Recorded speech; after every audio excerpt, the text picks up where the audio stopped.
So Alpha Model has been coming out with more and more kits lately, specifically of cars I like a lot, so it's really hard to turn them down. And again, I didn't really turn this one down either.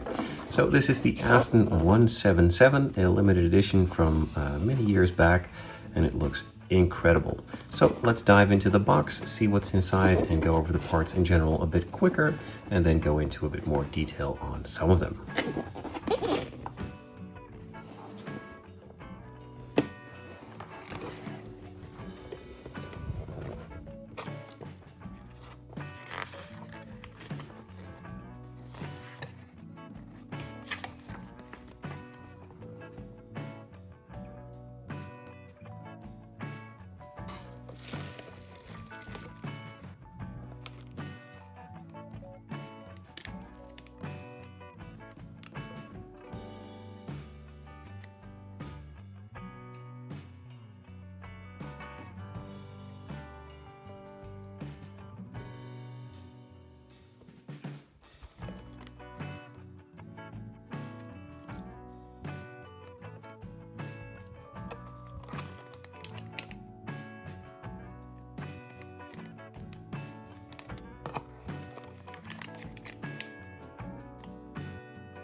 So as usual, the instructions, nice, clean, and neat. Not really all that detailed, so it is sometimes a bit hard to figure some things out where they go, because sometimes it just feels like they skip certain parts, but that is kind of the deal with these resin style model kits. Not a big deal, but it does make it a bit harder sometimes.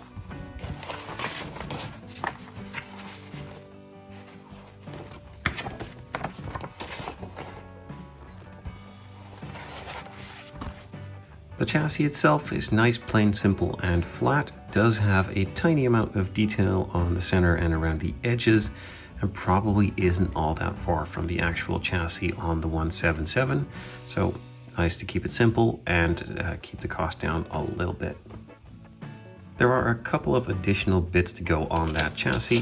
The rear diffuser is the main one. It will get fully covered with carbon fiber decals. The exhaust tips will go on, and some other detailed bits around. Looks nice, crisp, and should pop really nicely on the backside. Of course, the mandatory sort of suspension bits, the discs for the brakes, some photo etch parts to go on top on each side to add a lot of detail, and then the calipers plus some other bits for the interior, the pedals, and stuff around there. Some smaller ones for the rear, some bigger ones for the front. Not incredibly detailed, but they do look pretty good.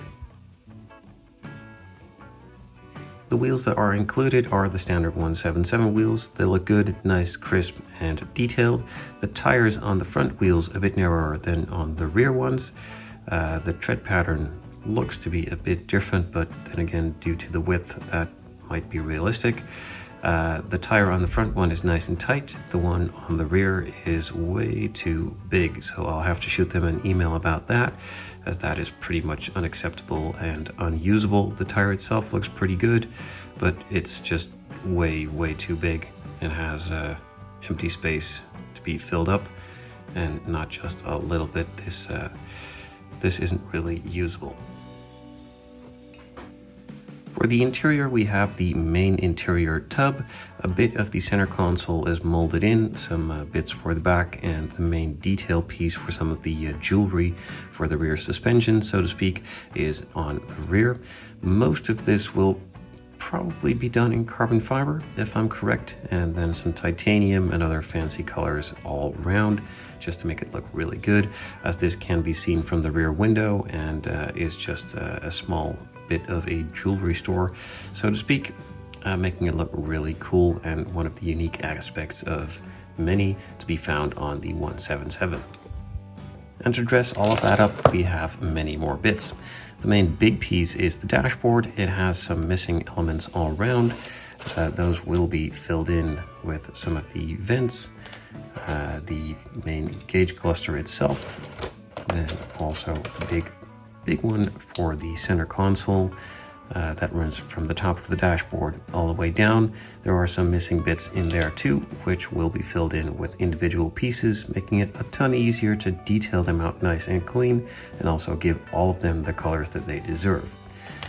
Now, not only multi-piece dashboard, but also multi-piece door panels. It has some door handle pull grips and a really unique, cool design to fit in there. And also some more bits for on the top to detail that all out fully. And the jewelry bits that I was speaking about for on the rear section are here, also really nicely done. You can't do it without some seats and a steering wheel, so they are included too. Steering column. The seats are a bit of a classic design, look a bit dated, but it was modern back when this car came out, so that'll get a pass, but it has nothing to do with Alpha model. They look nice and clean. The panel lines in between, nice and sharp, not too deep, not too wide, but just enough for a detailed interior. And last but not least, for the interior, some more bits on a bigger sprue with the tinier detail parts for some of the speakers, some additional bits, I think, for the rear section too, some grills, some meshes, and also the airbag for on the steering wheel. For the exterior, we also have a couple of small sprues and a small bag with some clear parts. These are the cast clear parts for the headlight and taillight lenses, and also some inner details for the headlights too. These couldn't be done out of that flat plastic, as there's simply too much detail in the lenses themselves, and this is just a way nicer method of doing that. Then, of course, to go behind all of those bits and pieces, some more detailed and intricate bits. The main buckets for the headlights, some additional bits to go in there. You can see there are some spaces left over for some of that clear part sprues that I've shown just there. The rear view mirrors. Also some more grills for in the hood, I believe. And I believe this is going to be for underneath the front bumper as some sort of splitter system on the side. The rear spoiler, which you can have in the up and down position. I think I'm going to go for the down position. It's just a bit too narrow to really look good in the up position, and is a bit more of a functional piece than an aesthetic piece, in my opinion. So I'm just going to go for the down bit. And then the final one, the nice big grill for in the front, made out of resin instead of photo etch. I really like having these in resin. Yes, the photo etch looks nice if you're going to do a metal finish, but then again, gluing all of that together, making that look neat and also fit together isn't really all that easy, so having this in resin is really nice for me. In addition to all of those resin bits and pieces, we have some photo etch and decal sheets.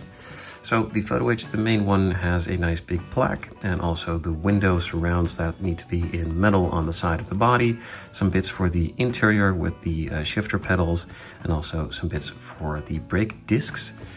In addition to that, we have a couple of small bits of mesh and the main discs themselves, and even the window wipers. Then we have a small piece with this. I have no idea what that is for. And also another one with some more smaller bits for the interior. And my beloved clear pieces. So the front windshield, rear windows, side windows, all pre-painted, pre-cut. Not a big fan, just gonna move on. They look good and should work just fine. For the decals, we have a couple different sheets, a bigger one, smaller, and an even smaller one. So the smallest one has some badges for the Aston Martin logos in a couple of different colors, just the classic. I believe this is with a green, it's really hard to see, and this in the UK flag style with a couple of different colors, but it's so incredibly small that I can't really show it all that well. But it is nice to have 3 different options, and also to have some spares for maybe different builds. Then there is a small sheet with some carbon fiber. Not sure what it's for, but probably needs to go on the build somewhere. Then we also have a really big one and a bit smaller one. This one is mainly for the interior with the center console, some stitching options for the seats. If you're going to go with white seats, you have a black stitching or other lighter colors, and also some white stitching for other options. Some more of the Aston Martin badges. You can see it a bit clearer on this one with the British flag in the multiple colors, the green one, the black one, standard silver, some license plates, some interior bits for some of the buttons and other details, and just in general a really nice decal sheet. And then we have the main big one with all of the carbon fiber. So most of the interior tub needs to be done in carbon fiber. Some of the side panels, the bottom panels or the rear panels, the door panels, dashboard bits all around, and also that rear diffuser that needs to go in some carbon fiber too. All pre-cut, pre-templated, should just be really easy to put on. Just will take a bit of time as it's quite a lot, but since the car has it, it kind of needs it, and it really does look good in the end, so it's totally worth the effort. And then the final big boy, the body.